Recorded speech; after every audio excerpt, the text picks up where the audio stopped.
Well, we're just getting news into our newsroom right now that Hillary Clinton has chosen Virginia Senator Tim Kaine to be her running mate. Her vice presidential pick officially announced just a short time ago. It was sent to some of her fans, her loyal base, I would say, and she sent out this message. I'm thrilled to tell you this first. I've chosen Senator Tim Kaine as my running mate. Welcome him to our team. And she's also said, I'm thrilled to announce my running mate, Tim Kaine, a man who's devoted his life to fighting for others. That was the Twitter message she sent out. And some of the people on that list included Cory Booker was shortlisted for that. He was just tweeting out a short time ago, all in caps, Kaine is able. I want to go now to Mo Alethe, former Hillary Clinton spokesperson, who's joining us now. Mo, tell me a little bit more about how Hillary came to this decision. Well, I couldn't speak to the current decision-making process. I'm not on the campaign, but by all accounts, she spent a lot of time really being deliberate. I think she was able to focus on the person that she believed would be the best partner for her. You know what? I'm going to turn now to Anthony Salvanto, who's here joining us now. Anthony, you and I had a little talk over email. I was curious about the electoral map. And, Trump made a big point about saying that he didn't have to make his pick based on the electoral map. We know that his pick for VP, Senator Pence, comes from Indiana, totally red Republican state. Why was this so important in Virginia? Well, Virginia is usually a battleground state. It has been of late in recent elections. The demographics of Virginia have changed quite a bit in recent years. There's more college-educated voters now. There's certainly an African-American, about 20% African-American in the state. And so it's that diversity that's put that state into play. And certainly I'm sure the campaign is thinking that if they pick a senator from Virginia, that will then help. And it also sort of blocks off Trump's electoral map a little bit, too. So that's probably a big part of it. I suspect, though, that there's more than just demographics here. I suspect that the campaign is thinking that they would like to compete against Donald Trump on experience and preparedness. And so if you pick somebody with an extensive resume, then that lets you sort of double down on that kind of narrative, saying, our vice president has a lot of experience, and that's how they want to contrast themselves with Donald Trump. And it's interesting to see, particularly in his state in Virginia, the population growth there. And we did a report last week about some of the people who have been blue dog seated Democrats who are now deciding to cross party lines and vote for Donald Trump. They're blue-collar workers, hard working class people who feel that the Democratic Party has somehow abandoned them. Yeah, that's been the case throughout. When we go state to state and we look at where people stand on the economy and whether or not they're satisfied, the numbers are fairly striking. If a lot of people feel like they've been left behind in this economy, like even though it's done well, overall the stock market is up, let's say, but they don't personally feel it. And I think, both she and Donald Trump are running into that kind of economic unease, the headwind of that. Where the Kaine pick fits into this, I think, is that they're going to try to say, well, if he knows the area, if he's been, in Virginia politics for a long time, and this candidate, then maybe you can trust more what he's saying. If you unpack that home state advantage that everybody will, pundits and such will just throw that around. But that's what that means. It means familiarity, means somebody who's run successfully in the state and therefore has been able to get people's votes before. And typically, somebody who's gotten votes before can get them again. That's probably what they're banking on. I think we still have on phone Mo Alethe, former Hillary Clinton spokesperson, joining us by phone. Mo, I was kind of curious. You spent time in the Hillary Clinton camp. What are some of the liabilities and things they're worried about as they go into the general election, things of concern? Well, look, I think, and I should preface this by saying not only did I work for Hillary Clinton, but I'm a longtime friend and aide to Tim Kaine. And so this is very exciting for me because I think Tim Kaine is the kind of guy who can bring a lot to the ticket. Look, I think the biggest challenge they have going into the fall is, one, Democratic complacency, and two, she's got this lingering low favorable rating issue.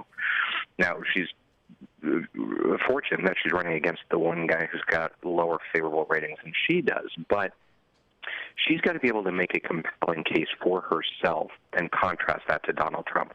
Tim Kaine's going to be an excellent partner in driving that message. This is a guy who has spent his entire life really kind of focusing on public service and has an authenticity about him that I think can really help draw the contrast between a ticket that, as they would like to say, is fighting for you versus the other ticket, which is in it for themselves. Mo, you said there's a sort of sense of Democratic complacency. At one point in an interview, Senator Tim Kaine said, "I'm boring." It's sort of a criticism that Hillary Clinton's had, that there's not this spark or this dynamic. How? Well, I mean, yeah. Look, I think Tim Kaine. I've known him for 15 years. The guy is hardly electrifying, but he's incredibly engaging, and I think that's what people are going to really respond to and react to, is the ability for him to really draw you in. We saw a little bit of this last week when he campaigned with Hillary, and the way he drew a sharp contrast with Trump, but in a way that really pulled the audience into the conversation. That's very powerful, and being a little understated isn't the worst thing in this election cycle, where there's going to be a lot of loudness. That's very interesting. I want to bring in Anthony Savant, who's here with me. Anthony, we talk about Sanders and just how much momentum was around him, especially with younger people. Is this pick going to unify the party, or could it possibly tear it apart a bit for these people who really loved Sanders? Look, Hillary Clinton has an issue with the Bernie Sanders vote, and that's very clear in the polling. You know, she is starting to unify the party, at the very least because she is not Donald Trump. And you see this very large number, it's over a third of her voters, who are with her because they don't want to vote for Donald Trump, and that's helping her unify the party. But all those Bernie Sanders people, and yes, they were disproportionately young, and yes, they were disproportionately from areas of states, you know, especially rural and suburban areas, that she needs to win. But they're not all with her yet. And when they are with her in the polls, they are not as enthusiastic as some of her hardcore supporters. What does that mean?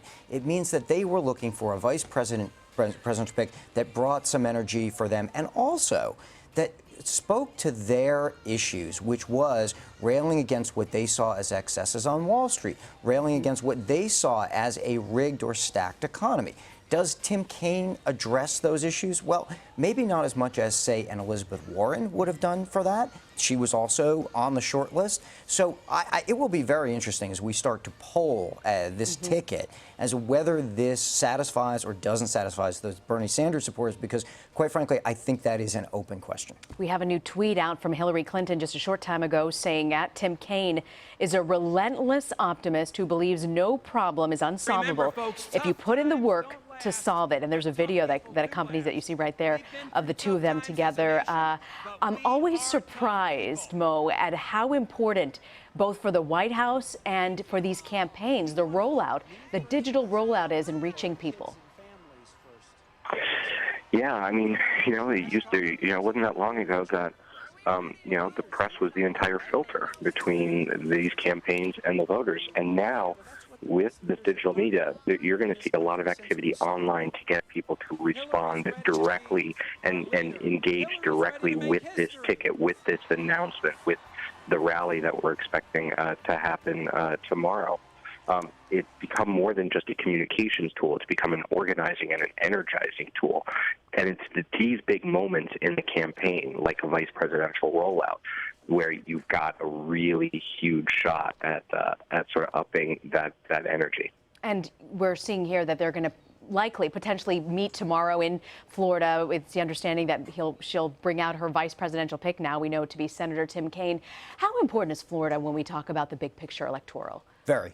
Hillary Clinton has a slight lead in Florida at this point, and I suspect that some of this pick is based on the fact that she does have slight leads in a lot of these states, which is to say, if you have a lead, you tend to try to hold it, and you're not going to do anything that could be seen as a different kind of pick, or maybe even something, exciting for one group, but isn't so exciting for another. So to the extent, as Mo was just saying, if we characterize this, and some will, as a safe quote-unquote pick, you unpack that and you say, well, you take somebody with experience. You're not necessarily taking, if he's not the most electrifying personality, okay, but it doesn't do any harm. It doesn't, necessarily build any bridges necessarily to voters who weren't for her already, but it locks the race in place. That's okay if you're the campaign, probably, because they say, well, we're already leading. Having said that, there still are some swing voters, not very many though, there still are some, and that remains a question. Mo, when you talk about the potential shortlist that was there. Not just Tim Kaine, but we know Senator Cory Booker was also on that list a short time ago. He posted something on, you see, on Twitter and on Instagram as well, where you're seeing here all in caps, Kaine is able, with all in caps and exclamation points. We heard just within the past hour that Hillary Clinton had made phone calls reportedly reaching out to the people on the short list, the people who had gone through the vetting process, to let them know that they were not chosen. What's that process like when they're vetting people, and also ultimately that phone call that they have to make to say thank you, but no thank you? Excuse me. Yeah, I mean, she did a pretty exhaustive search and spoke to a lot of people that were sort of exploring different strengths and capabilities. It became pretty clear, though, I think, in recent weeks who the finalists were. They spent a lot of time with these people. They spent a lot of time getting to know them. They spent a lot of time looking at their background, looking at their record, looking at everything from their finances to their voting record, until they find the person that is the most comfortable. I think a lot of people would argue that the selection of Mike Pence freed her up quite a bit politically, to actually find the person that she was most comfortable with. And I think that was a key part of this decision for her. I think, Tim Kaine went through this once before when he was on the short list for Barack Obama 8 years ago, and he had a great line back then, which was, I understand I am a long shot on a very short list, and I think most people who go through this process understand that, and so they, everyone keeps their fingers crossed, but when you get that call, I think most people understand that it's time to saddle up behind the person who did get it. And the Republicans obviously weighing in already. The chairman of the Republican National Committee, Reince Priebus, tweeting out, Hillary Clinton's choice of Tim Kaine does nothing to unify a fractured Democratic base repelled by her dishonesty and cronyism. I want to bring in now our Nancy Cortez, who's literally driving en route to Miami, which is where her next event will take place tomorrow. Nancy, what can you tell us? What has the Clinton camp said about this pick, and what are you hearing from inside the camp? Well, Hillary Clinton herself has said that she has chosen Tim Kaine because he is a relentless optimist, because he's someone who thinks about other people. And we know, based on what she said in the past about what she's looking for in a running mate, that she likely tapped him for a few key reasons. Number one, plain and simple, she has a comfort level with him. She's known him for a long time. He was the chair of the DNC, governor of Virginia, and he knows her and he knows her husband. We learned earlier this week that he was the top choice of her husband, the former president. Second, he's got executive experience. He was a governor. Her husband was a governor, so, clearly that's something that she would value and understand that is important when you're trying to run a complex administration. One of the biggest criticisms of President Obama was that he didn't have that much administrative experience when he was elected president, and that it was sort of a learning process, very different from being a senator, being a legislator. Having that experience of balancing a budget every year, of overseeing a vast bureaucracy, there's really no substitute for it. And then finally, he had foreign policy experience. He's been in the Senate since 2013. Very deliberately found his way onto both the Armed Services Committee and the Foreign Relations Committee. He's a senator from Virginia, so that's not a surprise. A lot of military contractors in that state who care a lot about what those committees in the Senate do. And so he has really steeped himself in those issues. He specializes in the Middle East, and obviously the Middle East is going to be a huge focus of the next president. And Nancy, it's interesting, just a short time ago, Hillary Clinton tweeting out in Spanish pretty much exactly what she said about Tim Kaine, that he's a relentless optimist, and going on about it. But how important is the Hispanic vote? She has gone to great lengths to pick a candidate who speaks Spanish, and also to send this out via Twitter. She announced it, making sure they're included as well.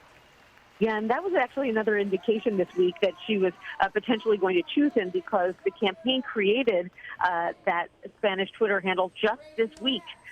Just a couple of days ago, and everyone sort of looked at each other and said, wonder what that could be. Obviously for the Hispanic community, probably they would have loved to see an actual Hispanic on the ticket, the first Hispanic on the ticket, not necessarily just someone who speaks Spanish. And there were a couple of highly capable Hispanic candidates. You had Julian Castro, the HUD secretary, Tom Perez, the labor secretary, who we know really kind of made it all the way to the end.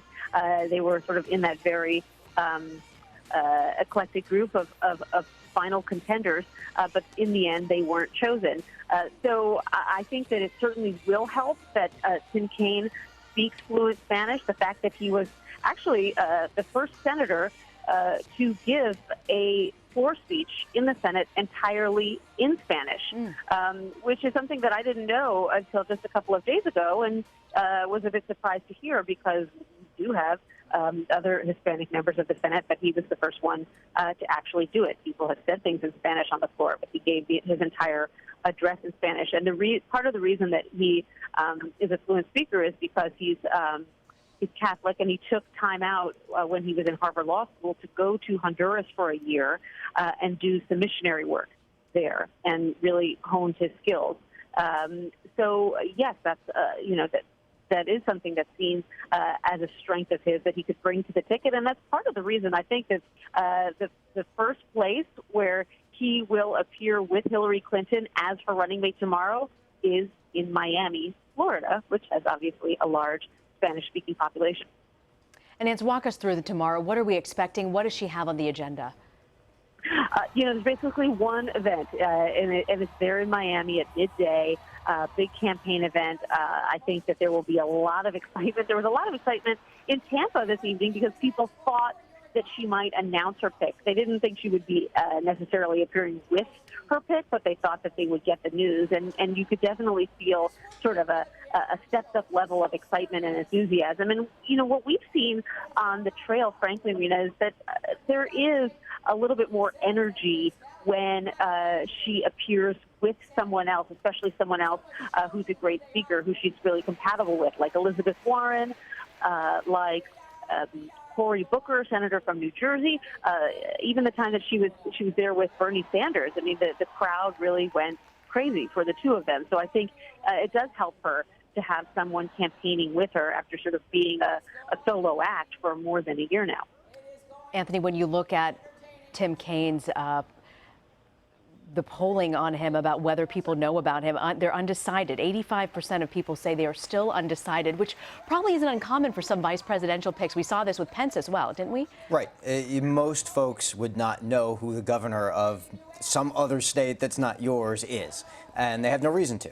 And that's the case here. Almost 9 in 10 people don't have any idea who Tim Kaine is. You'd probably have to be a political junkie from somewhere not in Virginia to know.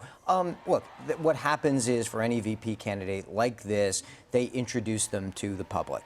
And you don't often have a clear-cut case where a vice presidential candidate suddenly gives a boost to a ticket. We did see that with Sarah Palin for John McCain in 2008. But for the most part, it's at best a stabilizing factor. Suspect, given that he's not well known, that may be the case here. The next big turning point for him then will be his speech at the convention. That's really where a more unknown VP candidate comes out, introduces themselves to the nation, talks a little bit about themselves, get to know them, and that'll be a point. Now you will then see those undecided numbers move. We'll see if they go towards good or towards bad. But that's really the next place. We're getting some new details from a Clinton official saying how this all went down. That apparently Clinton called Kaine tonight at about 7:32 p.m. Eastern, and that to tell him that she had actually selected him, and she actually spoke with President Obama tonight after making the phone call to Kaine at about 7:48 p.m. That's when she called President Obama and told her that she had selected Kaine out of a group of about 24 contenders. This is back in April after the New York primary. The Clinton campaign chair, of course, John Podesta, dropped off about 24 binders to her. They were in a Duane Reade plastic bag, and they were sent to Clinton's home in Chappaqua, and each binder really had a lot of information about each particular candidate. And the rally last week in Virginia on Thursday, July 14th, was sort of a chance to see what ticket with Kaine would look like. That's when they were both together. Mo, do we still have Mo Alithe on the phone? Hey, Mo, tell me a little bit more. You were talking about Tim Kaine, the Tim Kaine you know. What are you worried about when it comes to them together on the Democratic ticket? Can you walk us through maybe what some of the handicaps may be? I mean, look, it's still a very, very polarized election. Polarized electorate, and Donald Trump is going to be relentless in his negativity. He's made that very clear. What you heard over the last week was very little, other than from the Trump children, very little of a compelling case for Donald Trump, and mostly a aggressive case against Hillary Clinton. So this is going to be a ticket that has to focus on making a positive case as often as possible. It's not a hard sell. If you believe the polling, it's not a hard sell for this for Democrats to convince people that Donald Trump is not the right guy for the presidency. But she still has some challenges on that front. People still don't trust her. And so this campaign has to be relentless in selling a positive agenda. It doesn't mean they don't go after Trump, but they have to be relentless in that. The good news with this ticket is they can cover a lot of ground. Tim Kaine, as was already discussed, spent time in Honduras. He speaks Spanish. He comes from the Midwest. His father was a small business owner who ran an ironworks shop, and Tim Kaine worked as a welder on the shop floor as a teenager, so he can speak to those working-class roots. He was a civil rights attorney in Richmond for many years before entering government, and is one of the few white families at a predominantly African-American church, so he can really relate to that community. So they can cover a lot of ground, but they've got to be able to do it aggressively, and they've got to be able to sell her just as much as they do the negative against Trump. That's an interesting take, Mo. I want to bring in our Nancy Cortez, who's standing by on the phone. Nancy, we're hearing a little bit more about the deliberations that Hillary Clinton went through to finally name and select Senator Tim Kaine. We know that apparently John Podesta told her his advice to her was it needs to be someone who, whenever they walk into a room, you're glad to see them and that you want to have them as part of any conversation. What more do you know, Nancy, about how she came to this pick? Isn't that fascinating? And then what campaign officials go on to say is that is how she felt about Senator Kaine. And it's a really interesting way to look at it, because she's obviously talked about someone wanting someone who could be a partner who she can work with. But when you look at President Obama and Vice President Biden's relationship, for example, Vice President Biden sits right down the hall from President Obama. They see each other every day. They sit in meeting after meeting after meeting each other. They have lunch with each other one-on-one.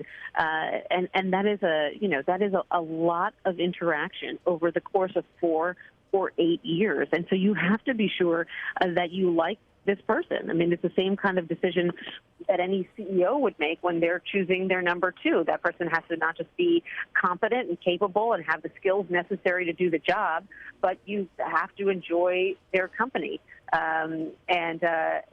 We've seen what relationships between a vice president and president look like when they don't enjoy each other's company, when they're not on the same page. And frankly, Hillary Clinton has seen in her own husband's presidency the strains between notably between herself and Al Gore sometimes. There certainly was a lot of tension between Gore and Clinton towards the end of the Clinton presidency after he was impeached, and Gore really felt that the president would be sort of a drag on his election chances, and that in turn created a lot of resentment for President Clinton himself. So I do think that is something that was really at the top of Hillary Clinton's list. Not to say that there weren't other people on that list that she had a good relationship with and felt very comfortable with. There are a number of people who were on the list who she served for years with in the Senate, like Senator Sherrod Brown of Ohio, for example. But one thing that people who know Senator Kaine will tell you over and over again is that he is a genial guy. He's a friendly guy. He's kind of always got a smile on his face. He has great relationships with other people in the Senate. So that likability factor is definitely there. Is he the most electric speaker of the people who were on her list? No, definitely not. I think you'd have to hand that to someone like Elizabeth Warren or Cory Booker. But is he someone who is comfortable to have around? Yes. And little known fact, I learned as I was researching Tim Kaine, he's not all that boring, even though he says he is. He plays the harmonica with bluegrass bands around the state. And if you're bored on a Friday night and you feel like it, you can Google Tim Kaine harmonica, and you can find lots of videos of him, of him playing a mean harmonica. We should put him and Huckabee together. I hear he's got musical talents too. Exactly. Nance. One person who's going to be missing tomorrow, Nance, will be Bill Clinton. We're hearing he's not going to be on the trail with them tomorrow. Are you surprised by that? I'm not. I mean, this is really a chance to showcase the two of them. And Bill Clinton, while he's, of course, always welcome on the campaign trail, he wouldn't want to step on that.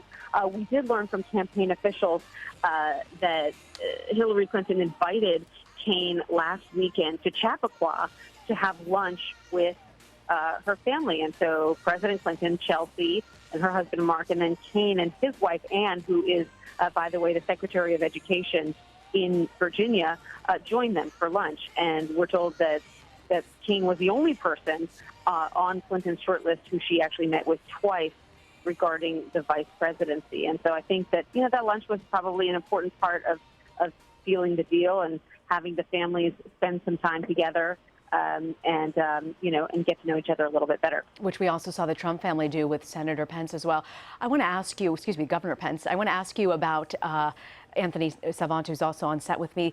What's the reason for picking a senator, and how do you think the vice presidential pick will poll with independents who are on the fence? Well, I would suspect the reason for a senator, one, is that if Hillary Clinton does get elected, the Republicans will probably keep the House, even while that happens. But the Senate is really in play this year. So if she doesn't get Democratic control of the Senate, they fall short, then they're really going to need somebody who can be a bit of a liaison to the Senate. I mean, Joe Biden, I think, played somewhat of that role early in the, especially early in the Obama administration. So somebody who's been there might have a better shot at doing that. And if I got a little bit into the political weeds here, I would bet that part of the reason for picking somebody from Virginia in Kaine is that they've got a Democratic governor who can pick his replacement if they win. But if you go to Massachusetts, or say even a Cory Booker from New Jersey, you've got Republican governors who would probably put a Republican into those seats. And the Senate this year could be so close at the end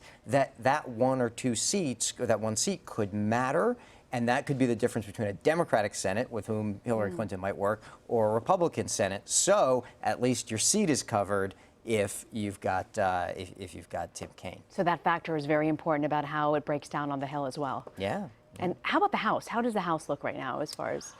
The House looks like the Republicans will likely hold it. There are enough competitive seats to make it interesting, by which I mean maybe 40 at the outside at this point. We'll have to see as the rest of the primaries come through.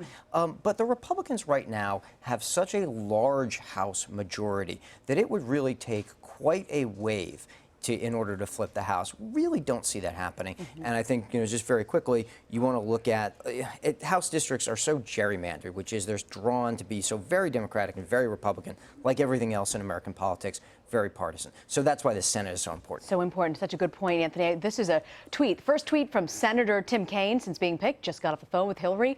I'm honored to be her running mate. Can't wait to hit the trail tomorrow in Miami. There you have it. He's officially weighed in. Senator Tim Kaine hopes to be Vice President Tim Kaine. We're going to have much more on Hillary Clinton's official decision to pick Virginia Senator Tim Kaine as her vice presidential pick.